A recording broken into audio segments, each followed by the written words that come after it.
Cervical cancer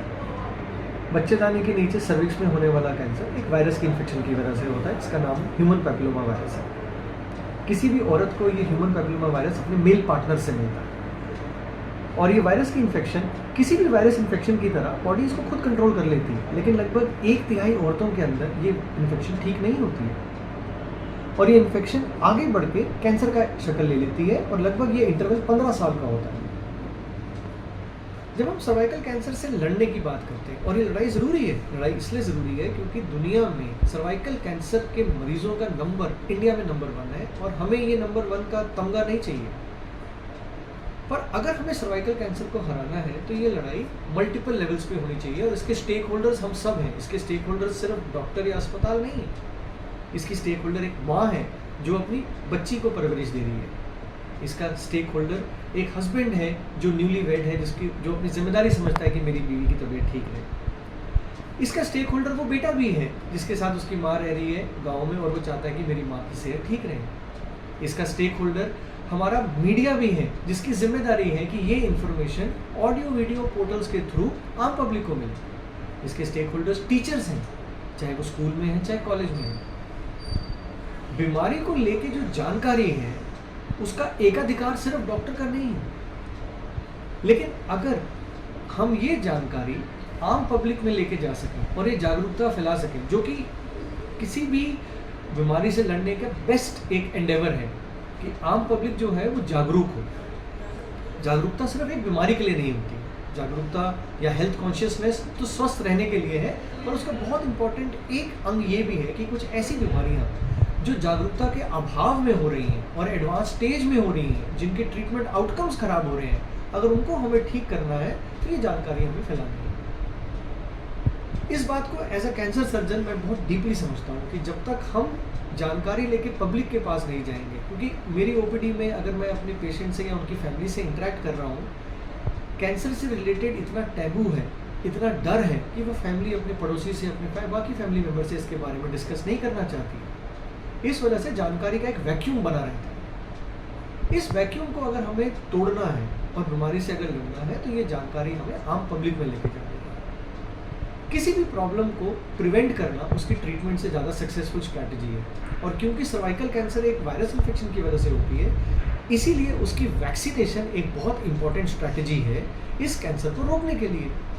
vaccination हमें पता है कि जितनी कम उम्र में लगे उतनी ज़्यादा इफेक्टिव होती है। 9 से 14 साल के एज ग्रुप में, ये जो टीन एज ग्रुप है, उसमें लड़कियों को और लड़कों को भी सर्वाइकल कैंसर वैक्सीन लगनी चाहिए। लड़कों को सिर्फ इसलिए नहीं लगनी चाहिए वैक्सीन कि वो आगे जाके अपनी फीमेल पार्टनर को इन्फेक्ट कर सकते हैं, बल्कि लड़कों के अंदर भी लिंग के ऊपर होने वाले कुछ वायरल वार्ड्स और कुछ स्पेसिफिक प्रॉब्लम्स जो ह्यूमन पैपिलोमा वायरस से होती है, उनको उनसे प्रिवेंशन और प्रोटेक्शन मिलती है। सर्वाइकल कैंसर वैक्सीन में एक बात समझनी और ज़रूरी है, जैसी एज 14 साल से बड़ी हो जाती है तब रिकमेंडेशन है कि 2 इंजेक्शन की जगह 3 इंजेक्शन दिए जाए, पर ये इंजेक्शन तब तक दे दिए जाए जब तक लड़की विवाहित ना हो जाती, क्योंकि एक बार उसका मेल पार्टनर होता है तब चांसेस हैं कि पेशेंट को वैक्सीन से एक तो रिस्पॉन्स अच्छा नहीं आएगा, और वो नेचुरली अगर उस वायरस इन्फेक्शन से सफ़र करती है तो पेशेंट को वैक्सीन का एडवांटेज नहीं मिलेगा। अब ये डिस्कशन, वैक्सीन अगर बच्चियों को होना है, जिस एज ग्रुप में होना है, इसीलिए इसमें टीचर्स का, स्कूल्स का, कॉलेजेस का इन्वॉल्व होना बहुत ज़रूरी है। और मेरे को लगता है ये इन्फॉर्मेशन डिसेमिनेशन जो है, ये चाहे एक डॉक्टर के थ्रू हो, चाहे एक हेल्थ सर्विस प्रोवाइडर के थ्रू हो, लेकिन इसके अंदर हमें स्टेक होल्डर्स, टीचर्स को और कॉलेजेस में पढ़ाने वाले अपने प्रोफेसर्स को भी बनाना है। एक चीज़ हो, एक लड़की जो आज बाहर समाज में काम करती है और फाइनेंशियली, इकोनॉमिकली इंडिपेंडेंट है, वो एक रोल मॉडल से कम नहीं है अपने सर्कल में। और अगर उस इंडिपेंडेंट इंडिविजुअल को, उस लड़की को पता है कि मुझे अपनी सेहत का ध्यान कैसे रखना है, और उसके अंदर वो कॉन्फिडेंट है इस नॉलेज के साथ कि सर्वाइकल कैंसर एक प्रिवेंटेबल कैंसर है जिसको वैक्सीन देके और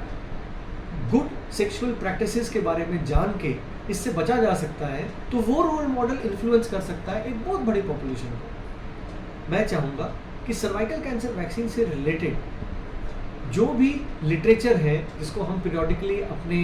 हॉस्पिटल के माध्यम से मीडिया में पुट आउट करते हैं, यूट्यूब पे पुट आउट करते हैं, इसी जानकारी को ऑडियो वीडियो प्लेटफॉर्म्स के थ्रू आम पब्लिक तक पहुंचाया जा सके, ताकि जैसे मैंने बोला 9 से 14 साल के एज ग्रुप में 2 इंजेक्शंस के साथ लड़कियों को और लड़कों को वैक्सीनेट किया जा सके। 14 साल की उम्र के बाद जब तक लड़की की शादी नहीं होती है या उसका HPV DNA नेगेटिव है तो उसको 3 डोजेस के साथ कवर किया जा सकता है। हाँ, उन औरतों की जिनकी शादी हो चुकी है, बच्चे हो चुके हैं और अब वो वैक्सीन के कैंडिडेट नहीं हैं, वो सर्वाइकल कैंसर के अर्ली डायग्नोसिस से उनको अवगत होना ज़रूरी है, क्योंकि जितनी जल्दी बीमारी पकड़ी जाएगी उतना कारगर उसका इलाज होगा। और सर्वाइकल कैंसर वैक्सीन एक वायरस इन्फेक्शन के थ्रू होने वाला कैंसर है, सर्वाइकल कैंसर, और इसको हम एक बहुत बड़े गैप में डायग्नोज कर सकते हैं। लगभग 15 साल लगते हैं एक HPV इन्फेक्शन को बिगड़ते बिगड़ते कैंसर बनने। इस 15 साल के बीच में अगर हर 5 साल में पैप्समेयर किया जाए या हर 3 साल में पैप्समेयर किया जाए या हर 5 साल में लिक्विड बेस्ड साइटोलॉजी और HPV DNA का टेस्ट किया जाए। ये टेस्ट सुनने में बड़े नाम लग रहे हैं, पर ये बिल्कुल वैसे ही टेस्ट है जैसे कोविड के टाइम पे गले के पीछे से एक स्वैब से लिया जाता था, उसी तरह इन टेस्ट को पेशाब के रास्ते एक स्वैब से लिया जाता है। 10 सेकेंड का टेस्ट होता है जो एक रिलायबल तरीके से एक औरत को ये बता देता है कि वायरस की इन्फेक्शन है कि नहीं और वो आगे बिगड़ के कैंसर बन रही है कि नहीं बन रही है। इसका कामयाब इलाज इस स्टेज पे बीमारी को बिल्कुल ख़त्म कर सकता है। तो हर औरत को जो शादीशुदा है, हर औरत जो 30 साल से ऊपर है, उसको 5 साल में एक बार या तो पैप्समेयर कराना है, नहीं तो उसको 3 साल में एक बार पैप्समेयर कराना है, नहीं तो 5 साल में उसको लिक्विड बेस्ड साइटोलॉजी और HPV DNA कराना है। ये टेस्ट जम्मू में फ्रीली अवेलेबल है। आप किसी भी गायनेकोलॉजिस्ट के पास जाके इस टेस्ट के लिए रिक्वेस्ट कर सकते हैं। और हाँ, अगर आज तक कोई ऐसा मौका आया है कि आपको आपके गायनेकोलॉजिस्ट ने इस टेस्ट के बारे में नहीं बताया है, तो मैं चाहूँगा अगर आप इस वीडियो को सुन रही हैं तो प्लीज़ अपने गायनेकोलॉजिस्ट के पास जाइए और उनसे रिक्वेस्ट कीजिए कि मैडम मुझे इस टेस्ट के बारे में पता चला है और मैं ये टेस्ट करवाना चाहती हूँ। आपके इस एफर्ट से सबसे ज़्यादा इम्पैक्ट पड़ेगा, क्योंकि उस गायनेकोलॉजिस्ट को फिर यकीन होगा कि पेशेंट्स अगर इस टेस्ट को खुद रिक्वेस्ट कर रहे हैं तो वो अपने अगले पेशेंट को ये टेस्ट एडवाइस करेंगे। और जब तक हम इस टेस्ट को एक रूटीन ना बना लें, जब तक हम ये इंश्योर ना करें कि हर लड़की उसको पता हो कि जब उम्र छोटी है तो वैक्सीन लगनी है और एक बार जब शादी हो जाए, बच्चे हो जाए, तो उसके बाद अर्ली डायग्नोसिस के लिए टेस्ट होने हैं, यही स्ट्रैटेजी है जिससे हम इस बीमारी को हरा सकते हैं। सर्वाइकल कैंसर जब एक बार बन जाए और उसका डायग्नोसिस भी हो जाए, उसकी कारगर ट्रीटमेंट है अर्ली स्टेजेस में सर्जरी, और अगर स्टेज 2 के बियॉन्ड चला गया है कैंसर तो सिर्फ कीमोथेरेपी, रेडियोथेरेपी। ये इसका स्टैंडर्ड ट्रीटमेंट है सारी दुनिया में और ये ट्रीटमेंट जम्मू में अवेलेबल है। मुझे खुशी है, जैसे मैंने आपको पहले बताया, कि हमारे पास डेडिकेटेड सर्जन्स हैं जो सिर्फ गायनेकोलॉजिकल मैलिग्नेंसी को डील करते हैं। मैं और मेरी टीम गायनेकोलॉजिकल पेशेंट जिनके अर्ली कैंसर है, सर्वाइकल कैंसर की बात कर रहे हैं, उसमें हम सर्जिकल जो डिलीवरी है वो स्टैंडर्ड ऑफ केयर जो आपको बेस्ट सेंटर्स में मिल सकती है वो प्रोवाइड करने में सक्षम है। और अगर बीमारी सेकेंड स्टेज के बियॉन्ड चली गई है तो उसका इलाज सर्जिकल नहीं किया जाता है, उसके लिए रेडियोथेरेपी और कीमोथेरेपी दी जाती है, जिसका भी इंतजाम जम्मू में बहुत अच्छा है। हर इस बीमारी से लड़ने के लिए हर स्टेज पे हम तैयार हैं, लेकिन ये लड़ाई तब हम कारगर तरीके से जीतेंगे अगर हम ये स्टेज, अर्ली स्टेज पे बीमारी को पकड़ सकें, और मोर इम्पॉर्टेंटली अगर हम इस बीमारी को ऑल टुगेदर प्रिवेंट कर सकें होने से। वैक्सीनेशन,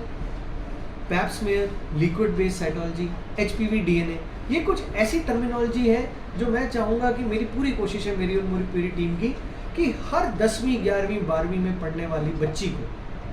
बच्चे को, हर कॉलेज में जाने वाली लड़की को ये टर्मिनोलॉजी से फेमिलियरिटी होनी चाहिए, ताकि उसको पता चले कि मैं अपनी सेहत का ध्यान किस तरह रख सकती हूँ। और इस कोशिश के लिए अपने सेंटर पे हम लोग periodically cancer awareness camps centre के अंदर और सेंटर के बाहर, सिटी के अंदर स्कूल्स में, कॉलेजेस में, ऑफिसेज में,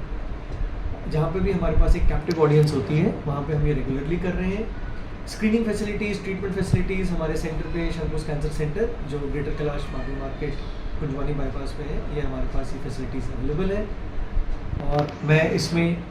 अपने शहरियों का सहयोग चाहूँगा कि आप सर्वाइकल कैंसर के बारे में जानकारी इकट्ठी करें, इसको एक कन्वर्सेशन बनाएं अपने घर के अंदर। अगर किसी लड़की ने अपना टेस्ट कराया है तो वो अपनी दोस्त से, अपनी सहेली से, अपनी कुलीग से ये डिस्कस करें। अगर मेरी तरह कोई मेल मेंबर है, वो अपने बाकी दोस्तों से बात करें कि क्या आपने अपनी वाइफ का या अपनी बीवी का क्या ये टेस्ट कराया, क्या अपनी बच्ची को वैक्सीनेशन कराई है। ये कुछ ऐसे पॉजिटिव डिस्कशंस हैं जिनसे हम इस बीमारी के बारे में डर कम कर सकते हैं, अवेयरनेस बढ़ा सकते हैं और रिजल्ट्स इंप्रूव कर सकते हैं। Thank you.